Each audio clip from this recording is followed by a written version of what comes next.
starting this week's video with a very quick geography discussion. This is the area of the Mediterranean we're interested in. The highlighted area is between Greece, Italy, and Croatia.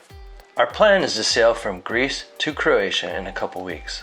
Our boat is currently located in this part of Greece. The longer traditional route is to go around the Peloponnesus Peninsula. The shorter route is to go through the Corinth Canal. We basically want to go from point A to point B as the first part of our trip to Croatia. Route 1 takes about 23 hours. Route 2 takes several days depending on the weather. The arrow is pointing at the Corinth Canal area where we'll zoom in on now. Our boat is in a shipyard very close to the canal, and we planned on going through the canal. Kay and I are back at the scene of a previous video, one of my favorite places not to be. This is the Corinth Canal, built to allow boats passage between the Aegean and Ionian seas. The canal is the second most visited tourist place in Greece, trailing only the Acropolis in Athens. We're about 2 weeks from leaving Greece to sail to Croatia, and what would be our normal route would be through the Corinth Canal. But as Guy said, we're here for a very important reason. Wow. I don't think we're going to see the reason, Guy. No, it's probably right under us. It's probably right under here. It's not these rocks there? There are those rocks. Yes. Yeah, but then there's rocks that go completely Oh, across. here they are. Can you see them? This is the reason the canal is closed now for a couple months.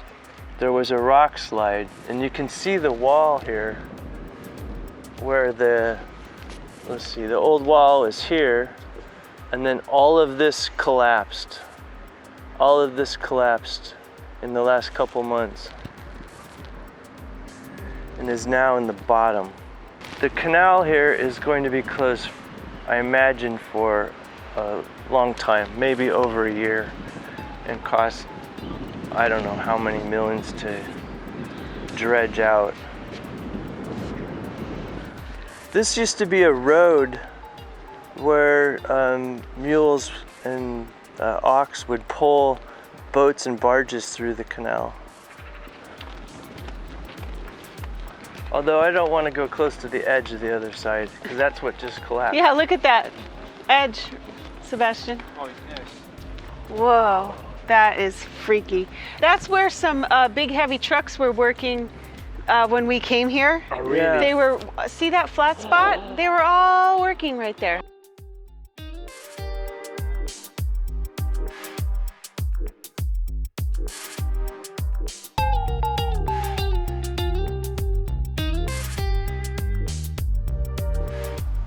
We've been in Greece now for 7 months, and we still can't believe how fantastic the blue water is here in Greece, even the water in the canal.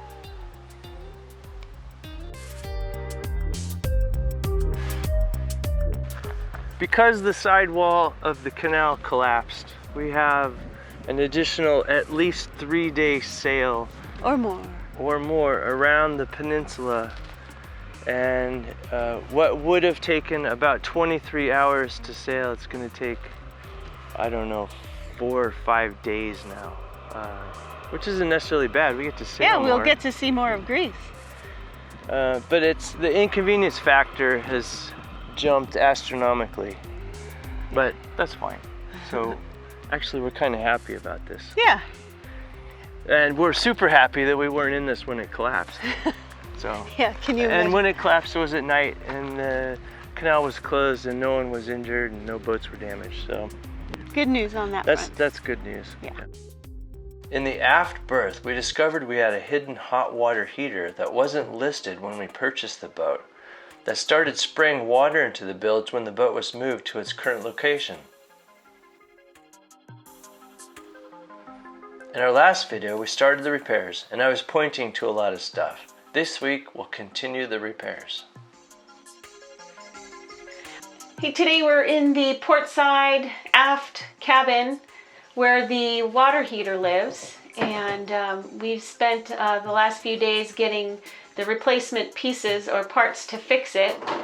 We've gone to a couple hose specialty shops and a plumbing shop that specializes in heating, and we replaced the hose, but not with a boat part, actually an auto part. It's for diesel engines.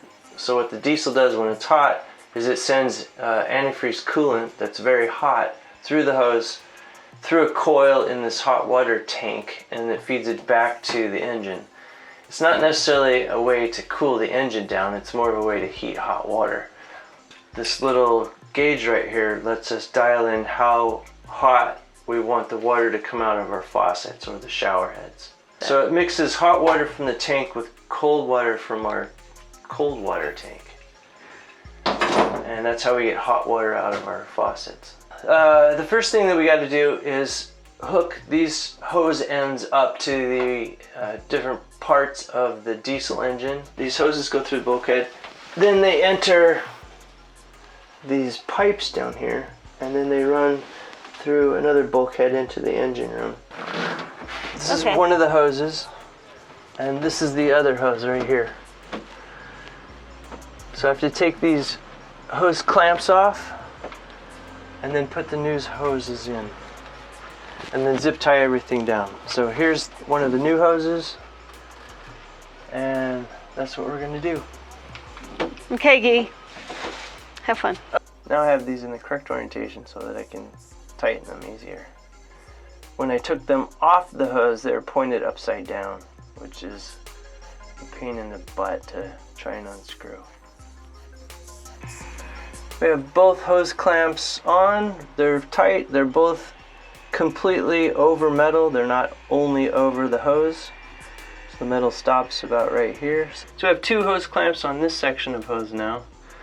One of the other things that I'm going to do is I cut a piece of the old hose, and I'm going to put a sleeve around this portion of the hose and attach it to this pipe that the rudder goes through. So if there's any vibration, it's just going to rub on this spare outer sleeve junk piece of hose now. And then zip tie everything together. And we're going to call the engine portion of this job done. I'm suffering from heat stroke right now. Okay, so that's on there really good and snug.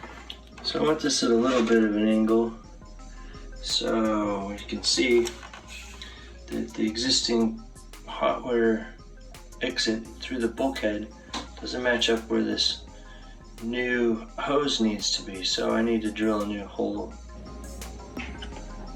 Dot marks the spot.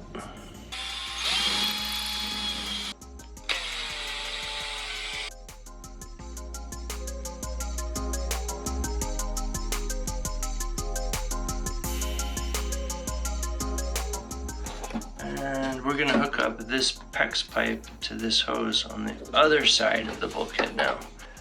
Alright, I just finished hooking up the plumbing part of this project. We had to put adapters into adapters into adapters. The bummer about using this system that was from France and the system they have in Greece, they're incompatible. They're off by like a millimeter. So I can't just go to the hardware store here and buy adapters and replacement parts. So we've had to kind of Frankenstein the system together. It's controlled, the temperature is controlled by this dial that we can set. It goes back and connects to a branched system of this type of hose, this colored PEX pipe. We're still on the hard. In order to test the system, we have to be in the water.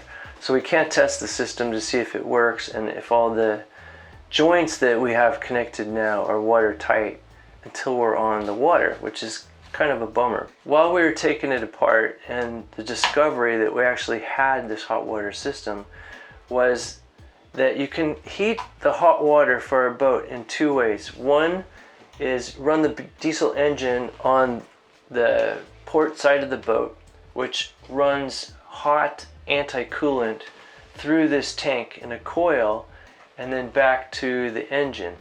And that hot engine coolant heats the water in this tank. So that's one way.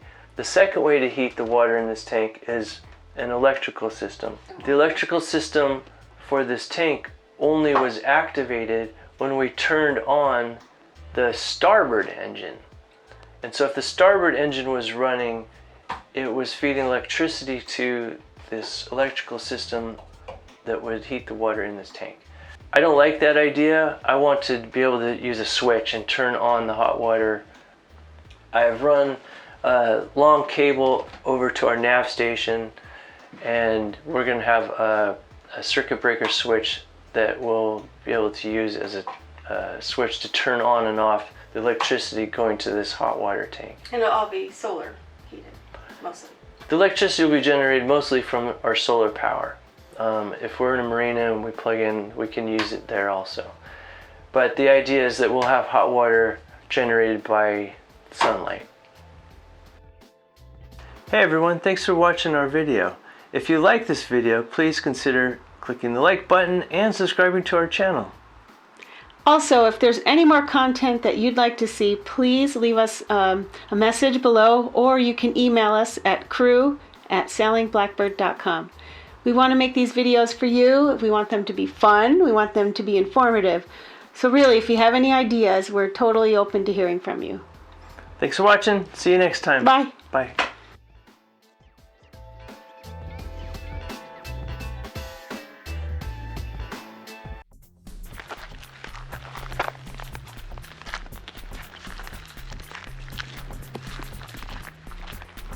Do you think it's illegal to throw a rock down? Yes, why would you do that?